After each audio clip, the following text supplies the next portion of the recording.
नमस्कार, flowers and kitchen garden में आपका स्वागत है। और आज मैं आपको गंधराज के बारे में कुछ जानकारी दूंगी जो मुझे खुद यूट्यूब और गूगल पर सर्च करके नहीं मिली है, और मैंने जो जानकारी इकट्ठी करी है और मेरे पास जो ये पौधा है इस पे मैंने जो भी एक्सपेरिमेंट किया है, ये एक टिपिकल पौधा है गंधराज का। इसके बारे में मैं आपको जानकारी देने से पहले अगर आप ये पौधा लेकर आते हैं तो प्लीज़ एक बार ज़रूर इसके बारे में जानकारी कलेक्ट करें और उसके बाद ये पौधा लेकर आएँ, वरना आप परेशान होते रहेंगे। तो मेरे गार्डन में आज ये पहला गंधराज का फूल खिला है, इसके बारे में मैं आपको कुछ जानकारी देना चाहती हूँ। सबसे पहले गंधराज के बारे में जान लेते हैं। इसे हम गार्डेनिया या कैप जैस्मिन के नाम से भी जानते हैं। यह एक जैस्मिन की वैरायटी है, जैसे मोगरा है, चमेली है, उस टाइप से ये एक पौधा है। और ये सदाबहार झाड़ियाँ हैं। अगर इनको इनके हिसाब से एटमॉस्फेयर मिले तो ये आराम से आपको अच्छे से फ्लावरिंग दे सकती हैं। इनकी झाड़ियाँ 6 से 8 फीट तक लंबी हो सकती हैं, लेकिन यह आमतौर पर गोल ही दिखाई देती हैं। यह एक भारत का पौधा है। इसे चीन, जापान और भारत का मूल निवासी भी कह सकते हैं। ये अपने भारत से ही है।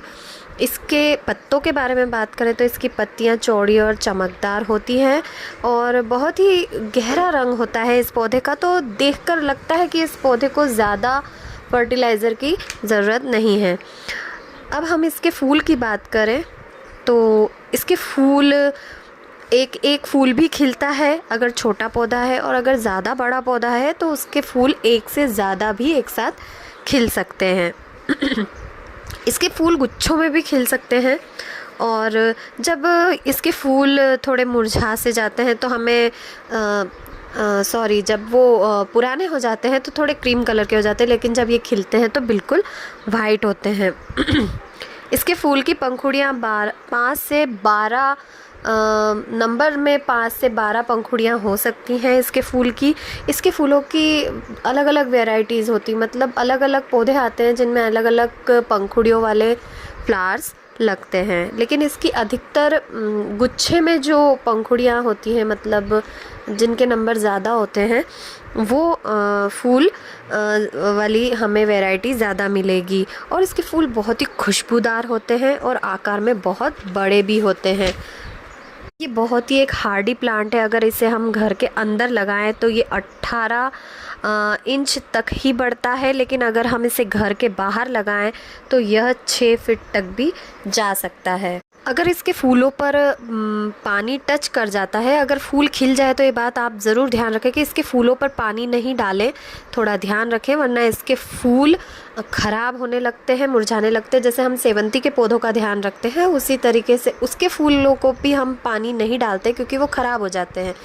तो उसी तरीके से इसके भी फूलों पर पानी नहीं लगना चाहिए। जैसे सेवंती के पौधे तो है ही, पिटूनिया फ्लावर्स और ब्रह्म कमल भी एक ऐसे फूल हैं जिनके फूलों पर अगर हम पानी टच करेंगे तो उनके फूल ख़राब हो जाते हैं। अब सबसे इम्पॉर्टेंट बात मैं करने जा रही हूँ, जिससे सुनने के लिए शायद आप लोग सभी इंतज़ार कर रहे होंगे। अगर उस बात को करने से पहले, उससे पहले अगर आपने हमारा चैनल सब्सक्राइब नहीं किया है तो मेरे चैनल को सब्सक्राइब कर लीजिए और इस वीडियो को लाइक कर लीजिए और बेल आइकन ऑल पे प्रेस कर लीजिए, ताकि आगे आने वाले वीडियो की नोटिफिकेशंस आप तक आसानी से पहुँच सके।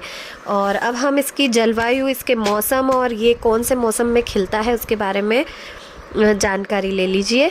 इसके फूल बसंत से लेकर मध्य गर्मियों तक खिलते हैं। मतलब मैं आपको बताती हूँ, फाल्गुन का जब महीना स्टार्ट होता है उसमें एक बसंत ऋतु का मौसम आता है। उस मौसम की स्टार्टिंग से वो कभी भी खिलना स्टार्ट हो सकते हैं या उसमें ग्रोथ स्टार्ट हो सकती है। अगर कलियाँ बनी हुई है तो वह बसंत ऋतु के पहले बिल्कुल नहीं खिलेगी। अगर आप टेंशन में आ गए हैं कि हमारी कलियाँ क्यों नहीं खिल रही है, तो बिल्कुल टेंशन मत लीजिए। यह अपने मौसम के अनुसार ज़रूर खिलेगी, क्योंकि ये टेम्परेचर पर डिपेंड करता है। मैं आपको आगे बता रही हूँ। तो ये जब तक ज़्यादा गर्मी नहीं शुरू हो जाती, मतलब जब ज़्यादा गर्मी स्टार्ट हो जाती है मई की, अगर मैं हिंदी महीनों के हिसाब से बताऊँ तो ये फाल्गुन, चैत्र और वैशाख, बस ये 3 महीने में इसकी फ्लावरिंग आप लोग को देखने को मिल सकती है पूरे साल में। तो आप बिल्कुल परेशान ना हो। इसे सिर्फ 15 से 25 डिग्री तक का ही तापमान अच्छा लगता है, इसलिए इसके फूल और इसमें ग्रोथ सिर्फ इसी डिग्री के टेम्परेचर के अंदर ही आपको देखने को मिलेगी। इसे 16 डिग्री का टेम्परेचर, जो 16 डिग्री सेल्सियस होता है, वो सबसे ज़्यादा अच्छा लगता है। इस पौधे को सिर्फ गर्म, आर्द्र, उष्ण कटिबंधीय क्षेत्रों की ज़रूरत होती है। मीन्स जहाँ पर हल्के दबाव का क्षेत्र होता है, जैसे पानी गिरने जैसा हो लेकिन पानी न गिरे, और मौसम खुशनुमा हो, जो होली का मौसम होता है, वो इसे बहुत पसंद होता है। यह पौधा उच्च आर्द्रता के में ही पनपता है। अब हम इसकी मिट्टी की बात करेंगे। अगर आप इसे फर्टिलाइज़र, आपने पौधा लिया नर्सरी से और आप इस पौधे को लाए, अच्छे से उसमें मिट्टी विट्टी तैयार करी, लगा दिया, लेकिन अब उसमें कली नहीं आ रही है, उसमें फूल नहीं खिल रहा है, या कली है तो फूल नहीं खिल रहा है, या उसमें ग्रोथ नहीं हो रही, तो बिल्कुल टेंशन मत लीजिए। ये सिर्फ फाल्गुन जब महीना स्टार्ट होता है तभी इसमें ग्रोथ स्टार्ट होती है। अगर हम इसकी मिट्टी की बात करें तो आप पौधा नर्सरी से लेकर आइए और इसे पूरी तरह गोबर की खाद में मिक्स करके, यानी कि 60% गार्डन सॉइल और 30% कंपोस्ट और 10% सैंड मिक्स करके उसमें लगा दीजिए। और आपको और अदर कोई भी फर्टिलाइज़र उसमें नहीं डालना है। नीम खली, सरसों खली, बोन मील, हॉर्न मील, कुछ भी नहीं डालना है आपको, क्योंकि ये एक ऐसा हार्डी प्लांट है जो अपने मौसम से ही खिलेगा फूल इसका, और उसी समय यह ग्रोथ भी करेगा, और जैसे ही इसका मौसम ख़त्म हो जाएगा ये अपने आप ही अपनी ग्रोथ को रोक देगा। तो इसे एक्स्ट्रा फर्टिलाइज़र की बिल्कुल भी ज़रूरत नहीं है। अगर आप इसको एक बार खाद मिक्स करके और लगा देंगे तो उसके बाद आपको फिर दूसरी बार खाद डालने की या लिक्विड फर्टिलाइज़र देने की बिल्कुल ज़रूरत नहीं है। इसकी टेक केयर की बात करें तो अगर आप इसको अच्छी सी मिट्टी देकर तैयार कर देंगे तो इसके लिए बहुत ही बेटर होगा, इसे अदर खाद की ज़रूरत नहीं है। 5 या 6 तक का इसका पीएच होना चाहिए। पीएच के ऊपर मैं अपना एक पूरा वीडियो बनाने वाली हूँ, वो भी आप ज़रूर देखिएगा। तो 5 या 6 तक का इसको पीएच चाहिए। मीन्स इसको बहुत ही कम खाद वाली मिट्टी चाहिए। आप ध्यान से सुनिए, बिल्कुल ही कम खाद वाली मिट्टी। और इसमें ये है कि इसे अम्लीय मिट्टी में लगाना है। अब आपको ये भी नहीं पता होगा कि अम्लीय मिट्टी होती क्या है, मुझे भी नहीं पता था, मैंने भी बहुत सर्च किया।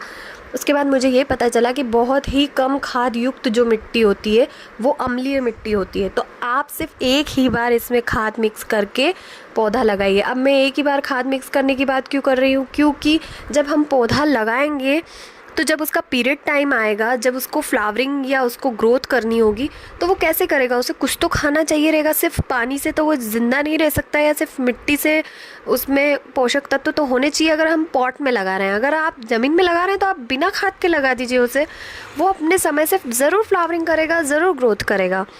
तो इसमें खाद की बिल्कुल भी ज़रूरत नहीं है। आप बिल्कुल भी इसमें एक बार गमले में पौधा लगाने के बाद, खाद डालने के बाद दूसरी बार इसमें खाद ना डालें, वरना बहुत ही लेट आपको फ्लावरिंग मिलेगी। आप जितनी कम खाद डालेंगे उतनी ही जल्दी इसमें आपको फाल्गुन स्टार्ट होते ही सीधे ग्रोथ और फ्लावरिंग देखने को मिलेगी। तो गोबर की खाद एक स्लो रिलीज फर्टिलाइज़र है, इसलिए इसका ग्रोथ पीरियड भी बहुत कम है, 2 या 3 मंथ का ही होता है, तो वही इसके लिए बेटर रहेगा। इसके लिए आप हमेशा जैविक मिट्टी का उपयोग करें, जैसे कि मैंने कहा है गोबर की खाद। इसकी मिट्टी को हमेशा नरम बनाए रखें और इसमें ज़्यादा पानी ना डालें, मतलब मॉइस्चर मेंटेन होना चाहिए। गदगदी मिट्टी भी नहीं होनी चाहिए और ज़्यादा मिट्टी सूखी भी नहीं होनी चाहिए।